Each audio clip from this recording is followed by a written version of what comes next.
All right, there, brothers and sisters. This is Geno Cuddy coming at you for Cuddy's World. I'm recording at 7:50 a.m. on Friday, July 27th, 2018, and I just wanted to come at you guys with this quick little podcast. This isn't going to be something long or anything, but I just got to talk about this, man, because I just watched.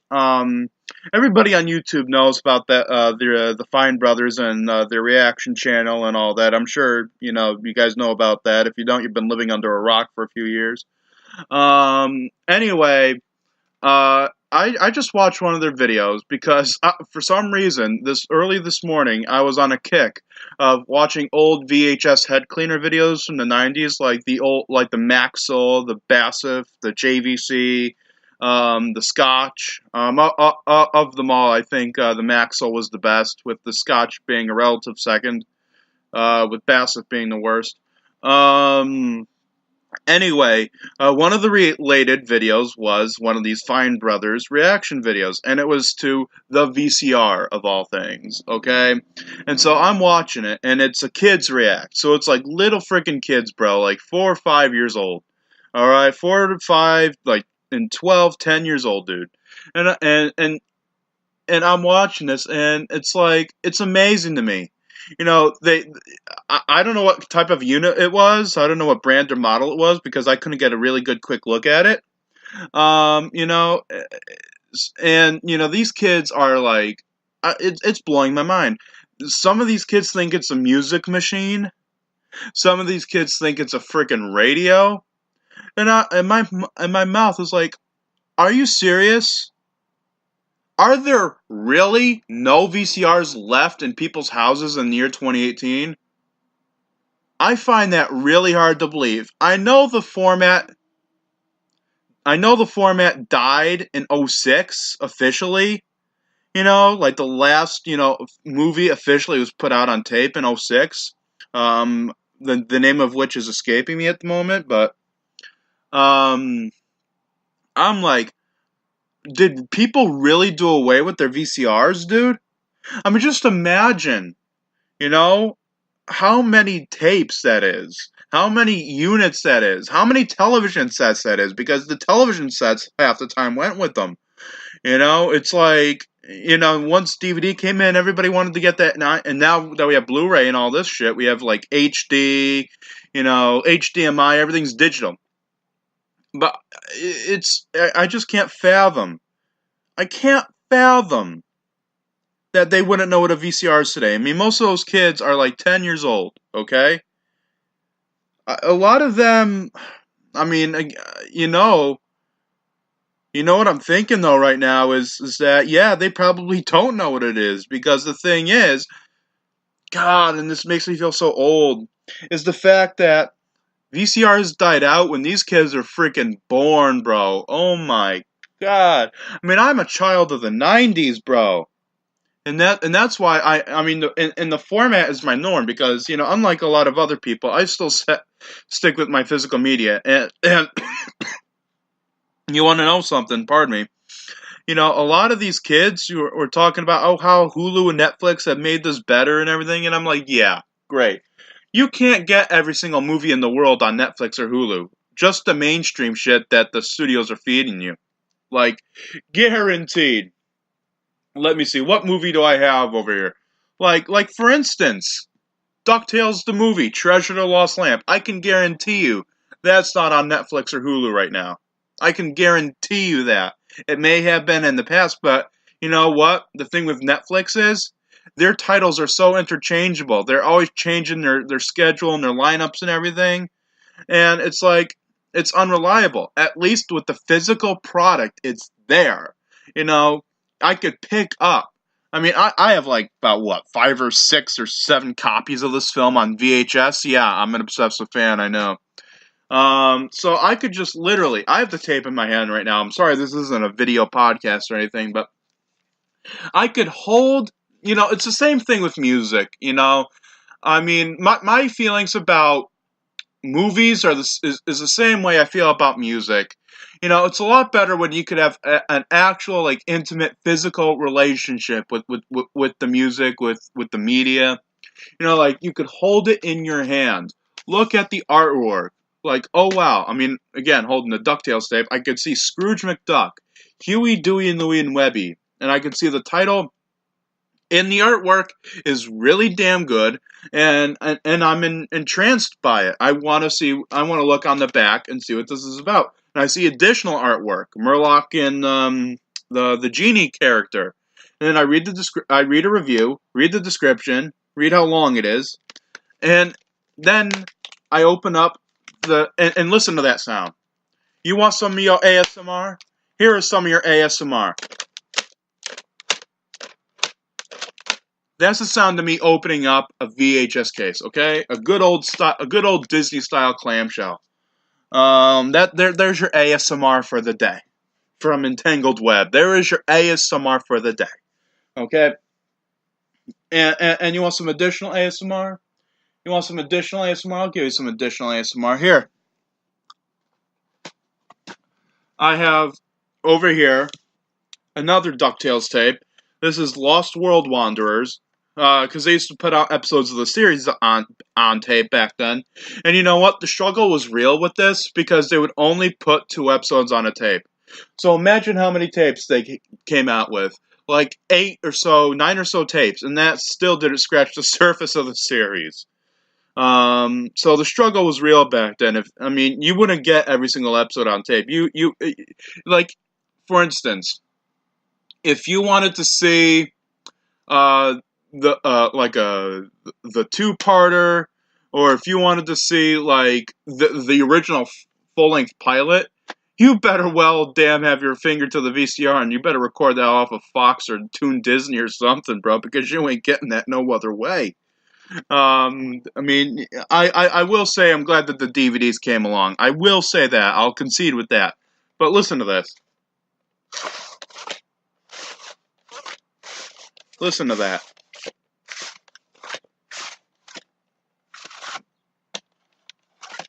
That's like music to my ears, bro. I mean, that's how much I love VHS. That's how much I love VCRs, man. And, you know, it's like you got stuff back then with VCRs that you don't have today. You know, like, for example, I have a deluxe edition of King Kong, the 1933 film from Turner Entertainment. This was like back in 1993 when the film was celebrating its 60th anniversary. And so I have this big freaking, I don't even know what you would call it. It's like a big freaking coffee table book sized like case. Okay, and inside there are 2 tapes. And then you have like a little film strip, a little telescene like film strip from the 35 that they used to restore it. You would usually get a certificate of authenticity with one of these. And with the King Kong tape, it was really, really cool. I wish I had it with me. But with the Kong tape, it was really cool, and I don't recall them ever doing this again. But they actually had like a little mechanism inside the VHS case, the slipcover, where if you pressed it, you could hear him roar. You know, and of course the batteries would die out over time and you had to replace them. But still, it was a cool concept. You don't have that with your Hulu or your Netflix or anything today. I mean, that was a cool little gimmick. You were able to, you know, have something with that, and you were able to hold it in your hands and look at the artwork and be like, you know what, hey, this is pretty cool. And then, in this React video, oh, and another cool thing that you would get with like the deluxe editions is, you know, you would get like, I have one for Fantasia, and you would get like a lithograph painting, you would get a booklet telling how they made the film, and you would get 2 CDs of the soundtrack, 2 videotapes, one of the film, one of the making of the film. I realized that in the DVD era, and the Blu-ray era, they consolidated a lot of that, but you still want to get the physical, like, you would have to buy the soundtrack separately. You know, with that package, you get the whole shebang. You get the movie, you get the making of, you get the books, you get the lithograph, you get the soundtrack, you get everything. You get the whole kit and caboodle. Any fan of Fantasia would have wanted that back. When did they release that? Back in, I think, 1991 is when that came out. I know that they did a similar one for the Laserdisc edition. I've seen those going online. And by the way, I do have Fantasia on Laserdisc as well. And that's another story for another day. But yeah, I mean, you would have to buy all that stuff separately. And now in the new age of Blu-ray and all that, and even like Netflix, you might not be able to get Fantasia. You might have to like request that from Netflix, or you might have to get it on Blu-ray. You might have to get it on Blu-ray, and even with that, you'd have to still buy the soundtrack separately. So what are you gonna do? Go to your iTunes? I mean, I will never concede to digital. I will never concede to the fact that digital is a better format than physical media. I will never concede to that because I would much rather have an intimate, relationship with the media. I'd rather hold it in my hands, look at the artwork, admire the artwork, say, hey, wow, that's a really cool painting of like Huey, Dewey, Louie on a dinosaur. That's really eye-catching, and be able to pop it in my VCR. I mean, and that's another thing in this React video. The fact that these kids, the fact that this thing is so alien to them. I mean, I'm sorry. I know that they, were born the year the format died. I know that. But I just could not help sitting there laughing because it's like, this is VHS is my wheelhouse. VHS and cassettes and all that. That's stuff's like my wheelhouse. I love VHS. I collect it every time I get a chance. Laserdisc is sort of easing its way in there now, although I'm a novice when it comes to Laserdisc. I've just recently started to accrue a collection of Laserdiscs. As a matter of fact, I just recently accrued a player, let alone. So, yeah, and I'm proud to say that my first title on Laserdisc was Star Wars Return of the Jedi. I'm proud to say that was my first ever Laserdisc title. And, these kids did not know, getting back to the React video, they did not know how to pop a tape into a VCR. I saw some kids putting it in upside down, saw one kid try to put it in sideways, and I'm like, really? It should be kind of self-explanatory. As a matter of fact, on most VHS tapes, it's not on this DuckTales Lost World Wanderers tape, but on most tapes, it would have like on the top, on the lid of the VHS, it would have an arrow, and it would sometimes on some tapes it would say, "Please put this end in first," or something along those lines, giving you directions. I realize that some companies didn't do that, but seriously, these kids did not know how to put in a VHS tape into a VCR. Not only did that make me scared for today's world and today's new crop of kids, but it also made me feel exorbitantly old. Exorbitantly old. I could not believe how old I felt after watching that video. I felt like I was at least 45. At least 45. Because VHS was like, I grew up with that, man. That was like the norm for me. And now it's completely alien to this new crop of kids. The gravity in that is so awesome. Because it just makes you realize how old we freaking 90s kids are, bro. It makes you realize how freaking old we are. I mean, granted, there are some young collectors out there on YouTube who have amassed great collections. There's this fellow that I follow called, he used to call himself Fisher Rachel. I'm not sure what he's calling himself now, but he has amassed quite a good VHS collection, and I like some of the stuff he collects. I mean, he collects a lot of the Columbia House TV and VHS stuff, he does like the complete collection of MASH and stuff, and that's really, really cool. I have a big collection of those myself with All in the Family, and of course the George Reeves Superman series. I have a lot of those. But again, it's just so amazing that this format that we grew up with, that was the norm for us, is now completely alien to a whole new crop of kids. It is just so weird to me that we are living in a world where VHS is gone, TVs are in high definition and they're flat. Music, you could download music in 2 seconds and have it in your iTunes for life. It's just so weird to me when we had to carry around boom boxes, bro. That's another thing. I wanted these. I would love, they thought that the VCR was the radio. Dude, I would love for them to react to the old ass boom boxes from the 80s. Like the really big freaking heavy ones, bro. Like with the two big, huge circular speakers and the big ass radio dial on the side. I'm actually looking at one right now. one of my Panasonic units. And let me take a look at the model number on the back of this because I'm a geek with stuff like that. Oh, it's my Panasonic RX 303. No, that's actually my Panasonic RX 5030. Pretty good unit. Unfortunately, it doesn't work as well as I would wished because it does look really good, and it's really one of the older ones that I have. But I do have a good Panasonic unit outside, and I love collecting those old boom boxes too, bro, because they're awesome looking and they have such great sound. Like the Panasonic ones, especially, had the best sound. I feel. I have a General Electric unit that sounds really, really muffled, but it has a great look to it, so that's why I'm holding on to it. For aesthetic reasons, too, I hold on to this stuff. And then these kids were talking about, how actually driving to a video store is such an exercise. I looked forward to those times, bro. I looked forward to, jumping in the car, going down to our local video store around here. Was called Video One. It was in New Britain.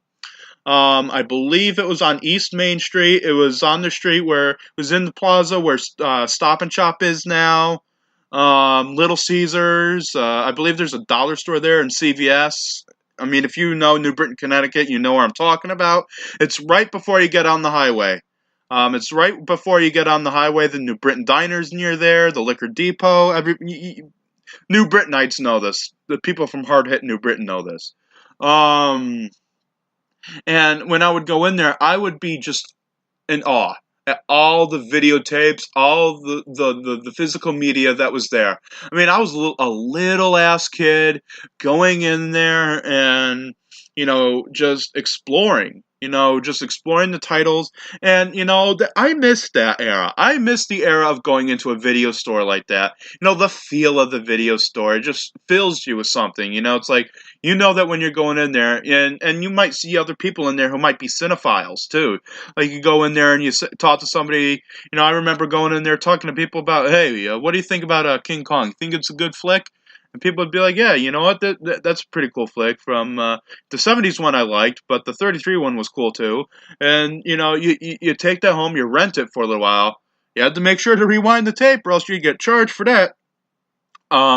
You'd also get charged for returning a tape late. So we always had to make sure that we got our tapes back on time, which majority of the time we did.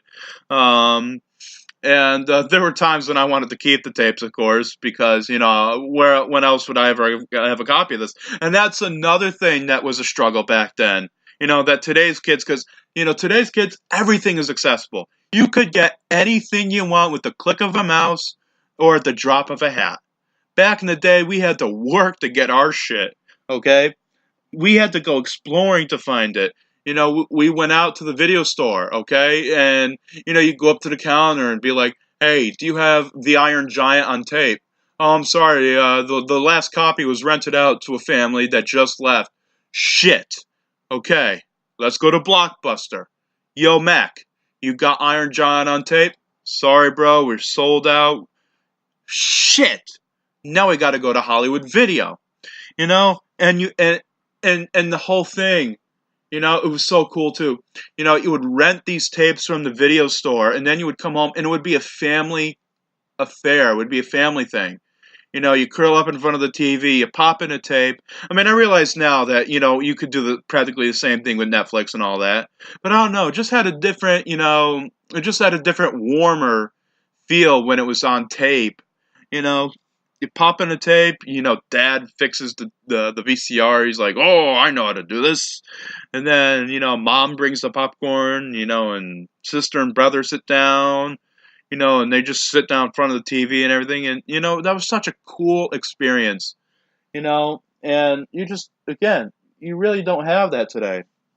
Especially in today's technology-fueled world where families are practically separated by technology. Shit is bad with technology when you have a boy and a girl texting each other and they're literally sitting in the same booth in the restaurant.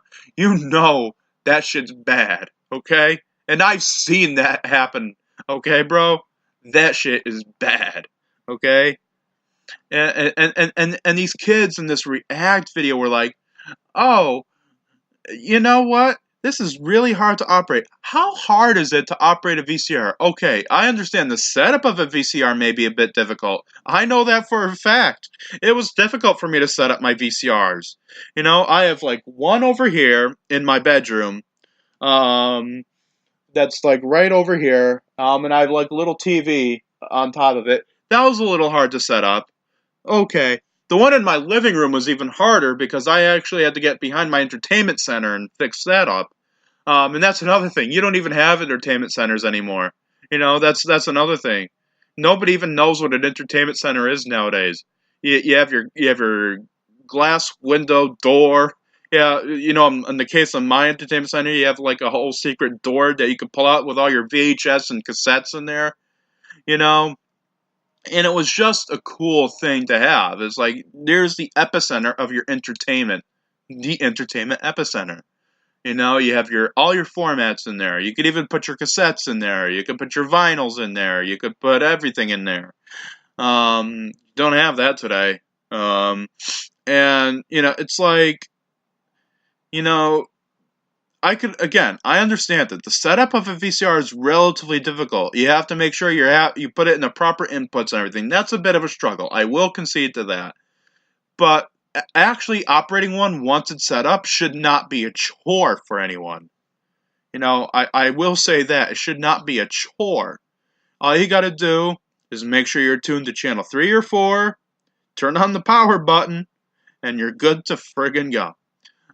Except, in this new world of digital, now everything reverts to the AV1 or AV2 inputs. Sometimes that's video. And it should not be a chore. All you do, turn on the power, pop in a tape, and press play. But these kids in this video thought that was a chore. Dude. These kids were like, you know what? Now we don't even have to get off the couch to watch our movies. Yeah, right.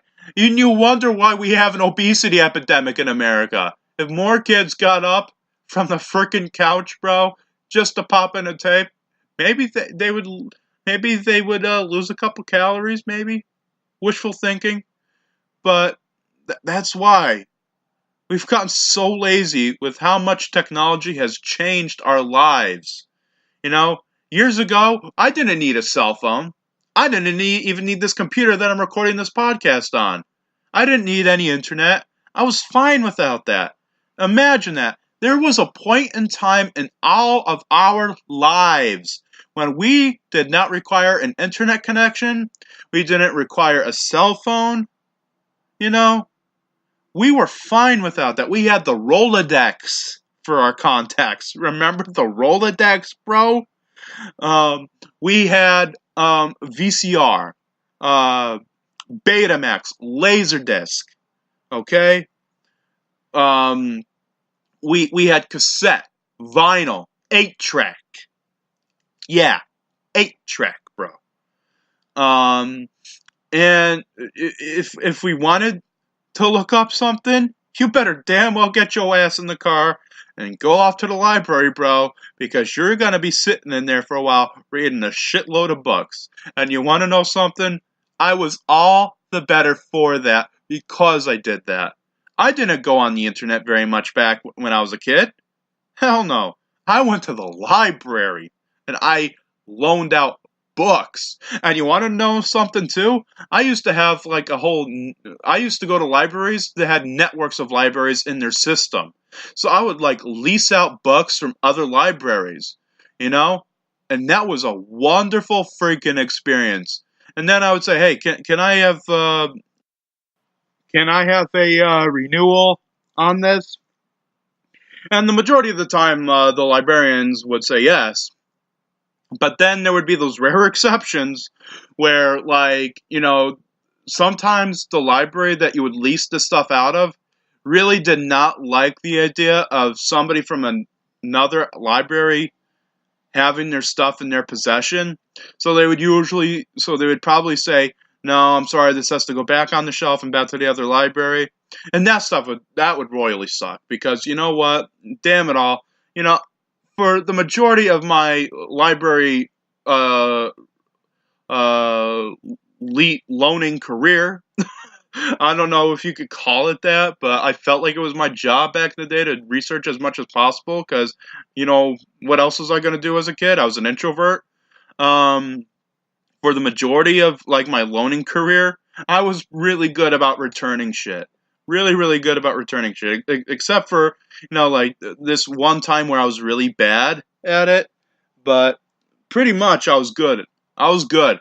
And I would lease out these books. I would loan out these books, man. And I would just read and read and read. And then there would be times where, like, maybe a couple months down the road, I'm like, you know what? I want to read that book again.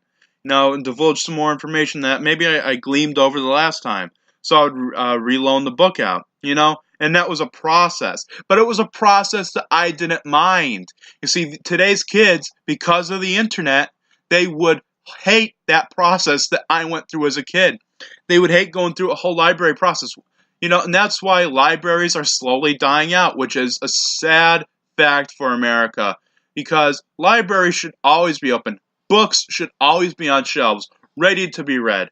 I am, and, my heart was crushed when I went to a library the other day, our local library here, the Russell, and I saw them throwing out countless VHS tapes right into the garbage, and I'm like, bro, wait a minute, I'll take that shit, okay? I got a VCR at home, I can play that stuff, I'm good, alright? Don't waste it.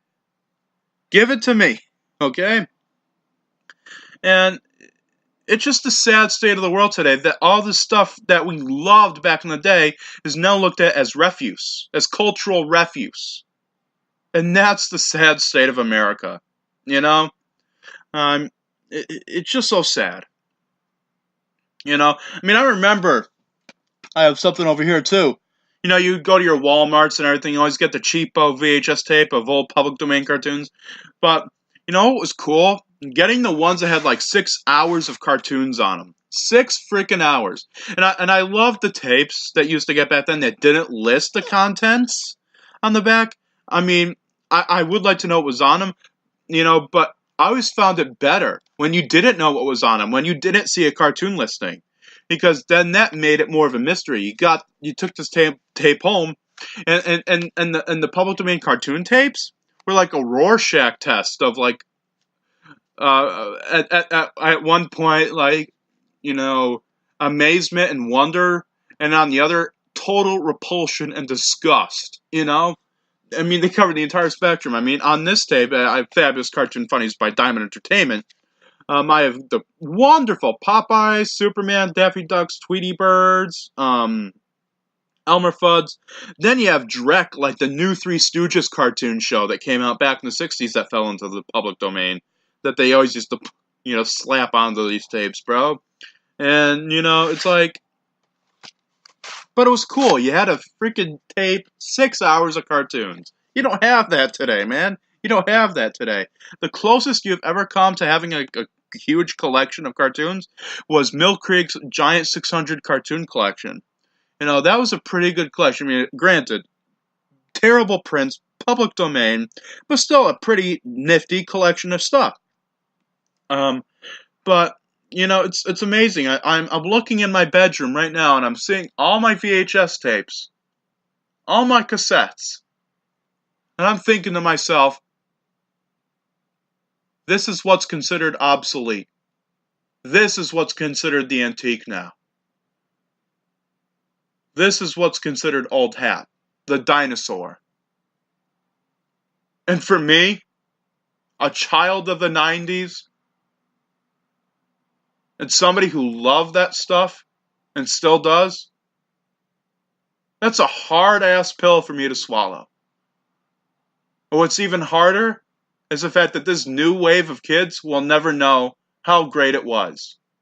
I mean, people nowadays like to talk about how, in retrospect, VHS was shit and all that. No, it wasn't. It wasn't as bad as people thought, as people think it is today, because their memories are foggy and they're blinded by all this new stuff, that they shit on the old stuff without really giving it a second look. I mean, yeah, I will give you this. VHS does degrade over time. But let me tell you this, it doesn't skip. You won't lose it if your hard drive crashes.